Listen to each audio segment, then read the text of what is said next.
madaxweyne ku-xigeenka jamhuuriyadda Soomaaliland mudane Cabdiraxmaan Cabdullaahi Saylici ayaa maanta hotel Mansoor magaalada Hargeysa ka furay carwo ganacsi oo tii ugu ballaarneyd ee laga qaban qaabiyo gayiga Soomaaliland warumuurta ku saabsanna waxa inoo haya wariyahayaga Cabdi Cismaan Almis munaasabadan oo lagu soo bandhigay carwadii ugu weyneed ee lagu soo bandhigay Soomaaliland waxa ka soo qayb galay ganacsato ka badan 100 oo ka kala yimi dalka dibadiisa iyo gudihiisa madaxweyne ku-xigeenka jamhuuriyadda Soomaaliland Cabdiraxmaan Cabdullaahi Ismaaciil Saylici oo madashan ka soo qayb galay ayaa waxa ku wehelinayay wasiirro mas'uuliyiin kala duwan iyo dhalinyarada soo qaban qaabisay carwadan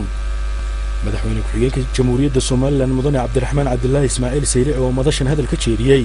ayaa ku ammaanay ganacsatada dalka gudihiisa iyo dibadiisa dadaalka xooggan ee wadaniyadeed ay sameeyeen taasina ay muujinayso 20 sano kadib in Soomaaliland horumar ku talaabsatay madaxweyne ku-xigeenku arinta ka hadlay waxa hadalkiisa kamid ahaa runtii maanta farxad weyn bay noqotay dhammaanteen ummadda Soomaaliland xawada qiimaha iyo qaayaha leh ee maanta ka soo qayb galno oo runtii muujinaysa dadaalka dadka Soomaaliland ku jiraan horumarinta dalkooda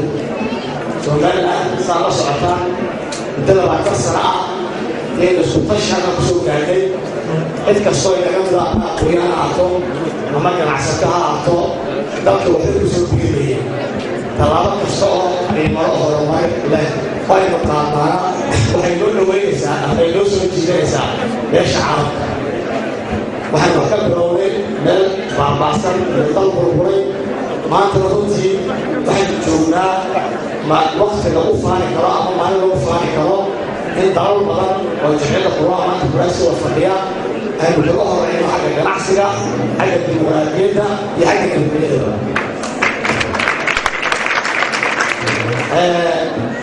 muwaadiniinta runtii isqaantay waxaa markii hore mahadda ilaahay noota mahadda dhammaanteed maanta nabadgelyadu ka keenay waxaan maanta koowaad gabadhada aan gudbinayaa dhalinyarada sida fiican loo soo agaasitay hawshan runtii ee isku xilqaamay inay qabsoonto carwada quruxda badan ee ganacsi carwadu runtii waxa weeyaan sida u taqaanaan waxay muujinaysaa mar waa isbarasho oo ganacsiga isbaranaysa marna waxay isbarayaan ummadda ay ka ganacsanayaan waa isbarayaan wasiirka wasaaradda ganacsiga Soomaaliland Cabdirasaaq Khaliif Axmed oo isna madashan hadal dheer ka jeediyay ayaa waxa uu soo dhaweeyay ganacsatada kala duwan ee ku tartamaysa ganacsiga kala duwan ee carwadan ay ku soo bandhigeen isagoo sheegay in wasaaradahan ay ku faraxsan yihiin arrintaasi gudoomiyaha rugta ganacsiga Soomaaliland oo isna madasha ka hadlay ayaa sheegay inay tahay arrin farxadeed rug ganacsi ahaan ay soo dhaweynayaan in ka badan 100 xubnood oo ganacsato ay ganacsi inta leey ku soo bandhigaan magaalada Hargeysa